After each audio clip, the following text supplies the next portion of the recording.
Hello everyone, I'm back today with the ninth session of our 10-day C programming course. Please do watch the previous videos if you haven't. Hope all of the concepts discussed yesterday was clear. Now let's see more about functions in C. Let's see a simple program to find the product of two numbers. So this program will be using functions. So what I'm going to do is I'm going to accept two numbers from the main program, and then I'm going to pass these two numbers to the function, and the function should return the product to the program. So here, in order to store the two numbers, I'm declaring two variables int a comma b. So I've declared them, and now what I'm doing is I'm using printf. I'm printing a message on the screen. Please enter two numbers. Okay, and after that, here this I have to accept two numbers. Since I'm accepting two numbers from the user, it is modulo d after closing double quotes, comma, ampersand a, comma, ampersand b.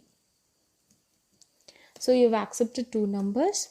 Now we have to put the function call here. Okay, here is a different a.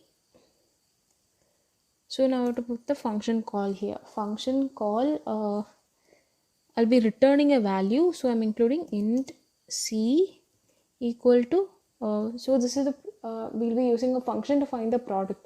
So let the name of the function be pr a comma b. I'm using a comma b because in order to find the product of two numbers, the function will need two numbers. So those two numbers I'm passing it to the function. Semicolon printf modulo d comma c. So the output will be, that is the product will be stored in C, and I'm printing it on the screen. /n modulo d. So now what is left is you have to write the function. So you should do it either above void main or after the void main. I'm doing it above void main. So the since it returns a value, the return type of the function is the data type of the value it will return. So the data type of the value it is going to return is int. So it is int, name of the function pr, and then I'm gonna need two values, and from the main function I'm passing two values, so it is of the type int. So int I'm taking c comma int d. Okay, it's you can either put you can also put int a comma b also, but the thing is int a comma b. Here you're passing int a comma b, but these two variables are not these two variables, because these two variables are used inside void main, whereas these two variables are used inside this function. So you are only passing the values of the values stored in the variables. So please make sure these two values and these two variables and these two variables are not the same. It is different because a and b is used here inside the void main, and these a and b are used inside the function. Now you have got the value which is passed from the main function, int a and int b. What you have to do is you have to return a star b. Return a star b. You can either do it this way, or you can create another variable, int c is equal to a star b, and you can put here return c. If you don't want to create another variable, it is fine. You can directly give return a star b. So I have done this. Now let's see the output of the program. Once you execute the program, this is what you will get. They're asking you to enter two numbers. Let us enter 5 and 6. Enter, you'll get the product 30. So what has happened here is from the main program, that is in the main program, we'll accept 5 and 6, and then we're calling the function pr. So what we'll do is we'll pass the value 5 and 6 to the function, and from there the product is given back to the main function, and from the main function again we are printing the value. So this is what is the program is about. Now let us see another program which will print the ASCII value of any character. So to accept the input from the user, I'll be using a character variable. So let us declare the character variable. Let the character variable be C. Scanf, the format specifier for a character is modulo C, comma, ampersand C, and then I'm calling the function. Let the name of the function be ASCII C. Otherwise, let it be ASCII C. Now, so let us in the before example, what we did is we did the we wrote the code for the function here. Now let us just do the declaration here. So the return type is going to be nothing. The function is used to print the ASCII value of the character on the screen. It does not return any value. So the return type of the function is void name of the function ASCII. I'm going to accept an input from the main program, or the parameter which I'm going to accept from the main program is a character variable. So char A. Now I'll just leave it there. That is, I'm just giving a hint to the compiler. I'll be using such a function in my program, which is user defined. Now here let us write the code for that. Void ASCII char A. Printf. So if you have to get the ASCII value, you should put modulo D variable name, comma C. That will do. Now just save the program and we'll see the output of this program. The output screen has appeared. There was a little error in the program, that is instead of that is in the parameters I gave character A, and while printing I gave C, that is modulo D C. Just change it a little bit, make the parameters character A, and while printing also give printf modulo D A. So here we have to enter a particular number, character, anything. Let us enter at symbol and let us see the ASCII value of it. So 64 is the ASCII value of at symbol. In the same way, you can try any number of programs. Now let us write a function to let us write a program to find the average of n numbers. So what I'll be doing here is I'll be accepting the n numbers. I'll first, what I'll do is I'll accept the n numbers, or just let it be 10 numbers. I'll accept the 10 numbers and then I'm finding the average of the 10 numbers. So the average of the 10 numbers, in order to find the average of the 10 numbers, I'll be using a function. So here, since there is 10 numbers, I'll be making use of an array. So array is used to store values of the same data type, or it is a continuous memory. You can say it also in that way. So here I know the size of the array already, that is I'm going to use the array to store 10 numbers. So, and also all these values are of integer type. So the data type of the array is int,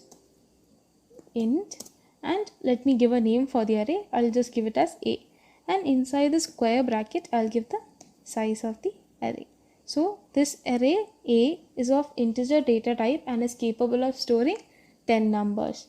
Now I'll have to accept 10 numbers. So to keep count of the number of times I have accepted input, I'll be using another variable I.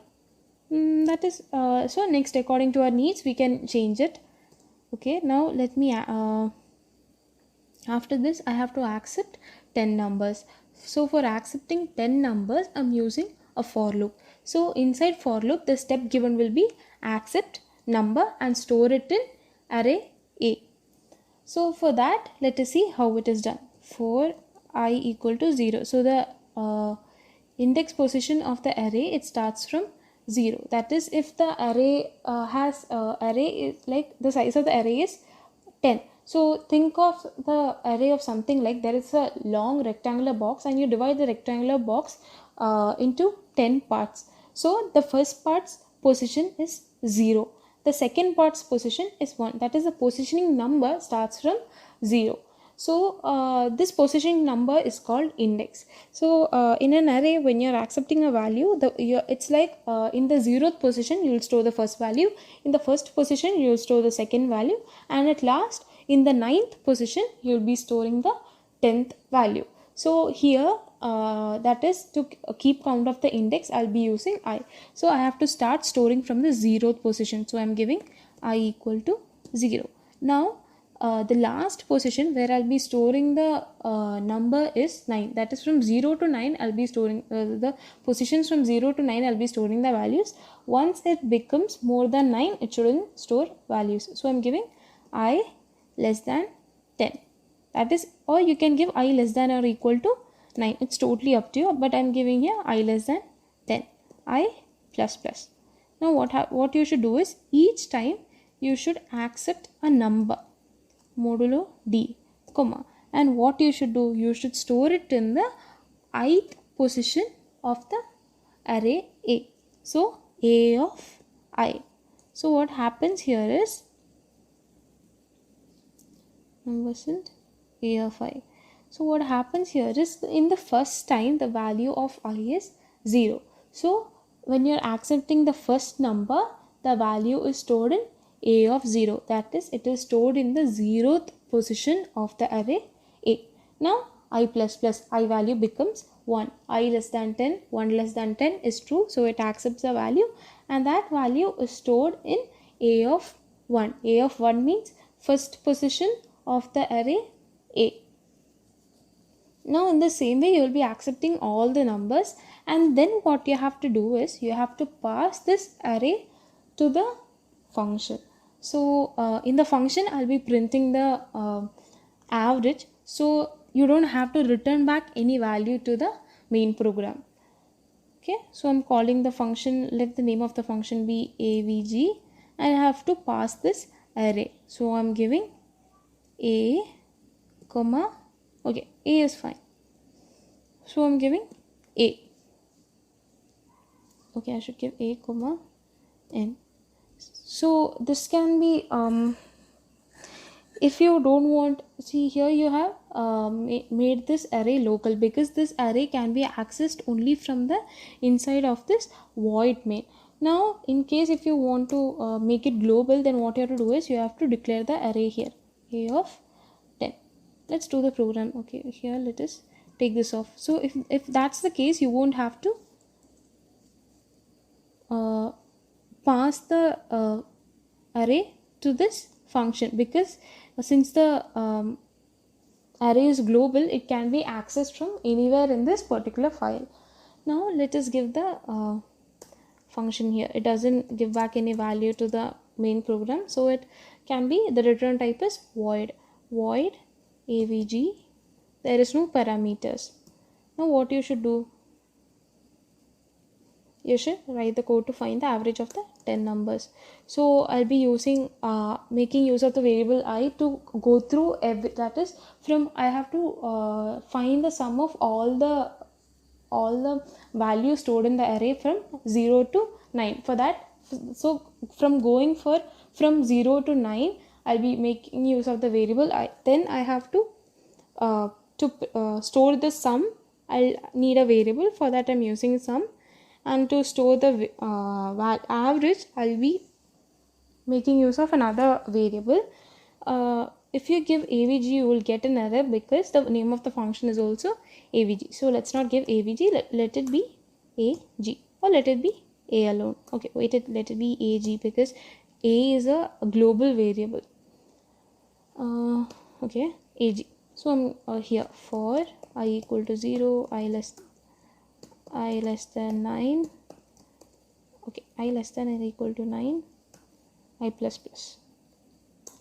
Now in the variable sum, I have to add the sum plus equal to a of I. That is, in sum, I'm adding the value of every, adding each and every value present in the array. So first I'll add the value present in the 0th position of the array A, then I'll add the number present in the first position of the array A. So goes on, and until it becomes 9, until it becomes 10, it will keep on adding, and once it becomes 10, it will come out of the loop. Now I'm not giving curly braces because sum plus array equal to I is the only content of the for loop. So it's not necessary that you have to give for loop. Now let me store AV equal to sum slash 10. Either you can do like this, or you can directly print modulo d comma sum slash 10. You can do this, or you can print the value of AV separately. So let me do this, slash n modulo d. That is, after printing the first value, go to the next line and then print the next value. So you should print sum comma 10 and also AV. Let's see what happens. Control S. Okay, the program is saved, and now let's see the output. So the output screen has come. Now we have to enter the 10 numbers. Let us, to check if the program is working properly, let us enter 10 times. So 1, 2, 3, 4, 5, 6, 7, 8, 9, 10. Let us see what's the output. Okay, so there is some kind of error. That is why you're getting this value. Now let us go and see what the error is. So here you can see I'm keeping on adding the values present in the array to the variable sum.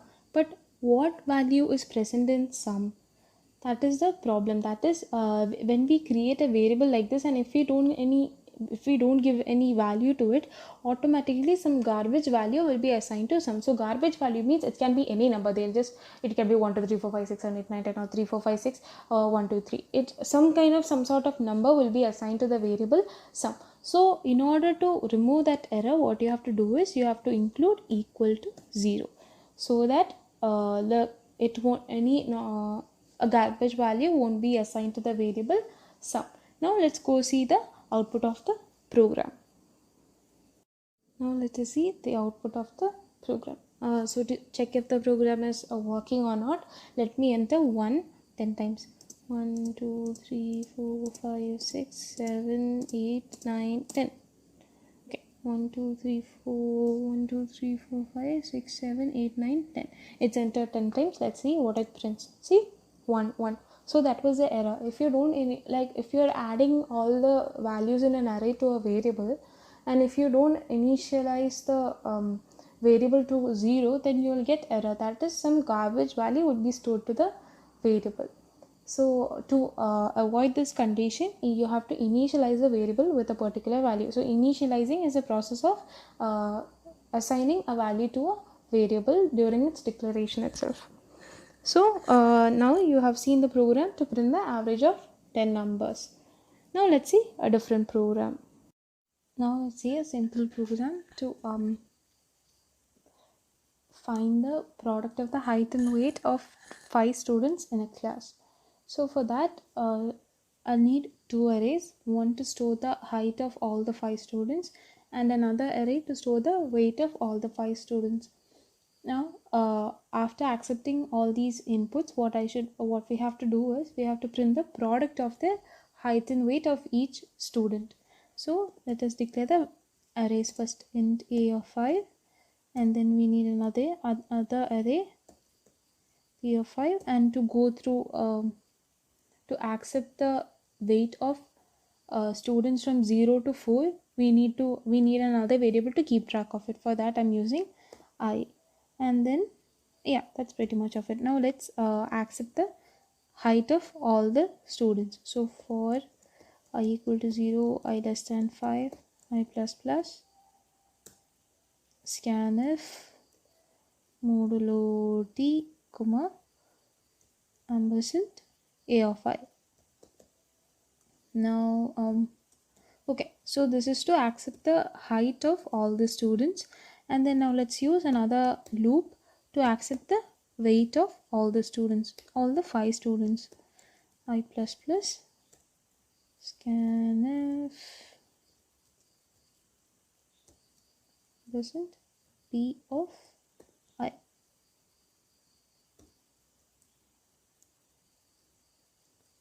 Okay,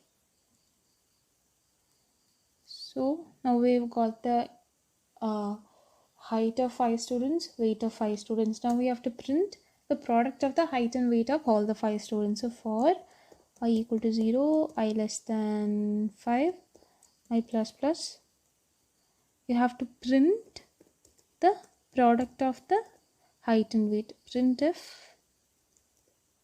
modulo d slash n prints the product of the height and weight of the particular student. For the 0th student, the product of the height and weight would be the value stored at would be the product of the value stored at the 0th position in the array A, and the product of the value stored in the 0th position in the array B. So it will be A of I star B of I. That is, here in the first case value of I is 0, so it will be A of 0 into B of 0. In the second time the value of I will become 1, so the product will be A of 1 star B of 1.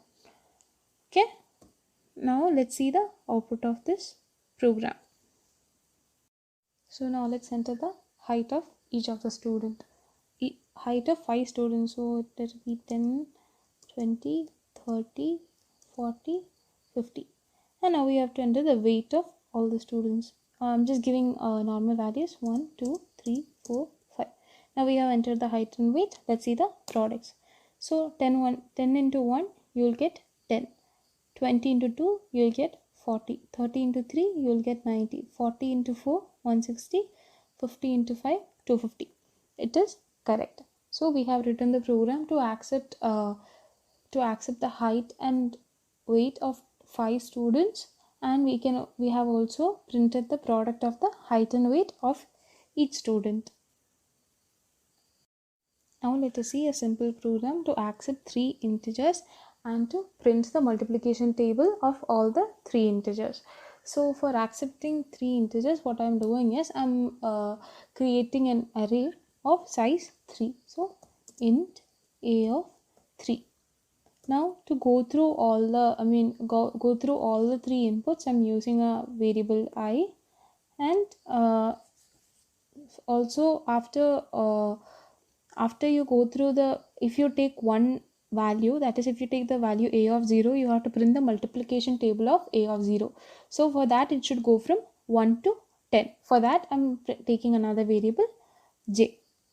So here for I equal to 0, I less than 3, I plus plus, I'm accepting all the 3 values into the array. Scan of modulo d, comma, ampersand a of I. Okay, now you have accepted all the 3 numbers. Now when you have accepted the 3 numbers, what you should do is you should take the first number, you should print the multiplication table of the first number, and then you should go to the next number, then you should print the multiplication table of the next number, then you should go to the third number, and you should print the multiplication table of the third number. So for that, again, for going from one number to the other number in an array, again let's make use of a loop. For I equal to 0, I less than 3, I plus plus. Now inside the loop, what you should do, you should print the multiplication table of the value stored in a of I.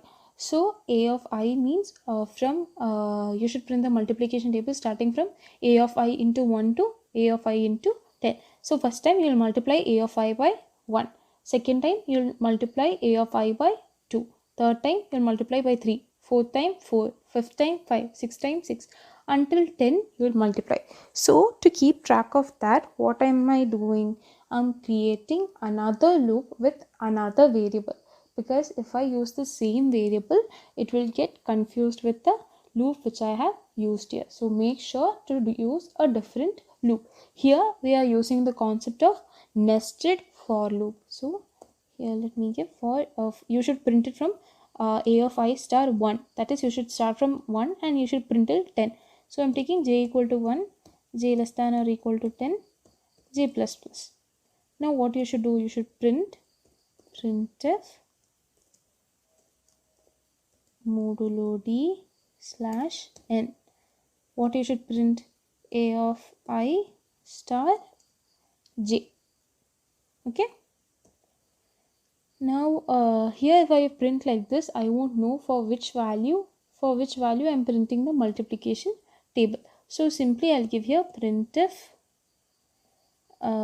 multiplication table for modulo D, that is comma, in place of modulo D we have to put a of I, we have to print a of I. Now let us go and see what will be the output. Let us save the program and now let us execute the program and see what is the output. Now you have to accept 3 numbers. So now let us enter all the 3 numbers here. Let the numbers be 1, 2 and 3. You can give any numbers, but just for my sake I'm giving 1, 2 and 3. Now let us give enter. So see here the output is printed. Here you can see multiplication table of 11, 2, 3, 4, 5, 6, 7, 8, 9, 10. Multiplication table of 22, 4, 6. So here can you find out the error?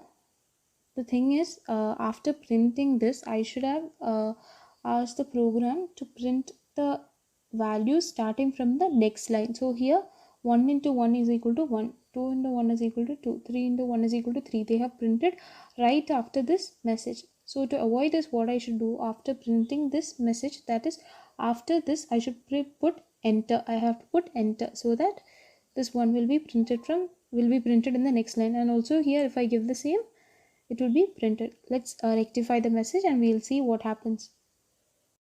Now let's see the output. We should enter 3 numbers.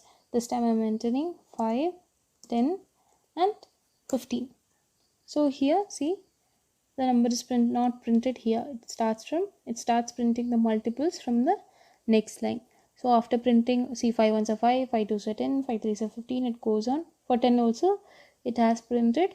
For 15 also it has printed all the multiples starting from 1 to 10. So by this we have come to the end of this session.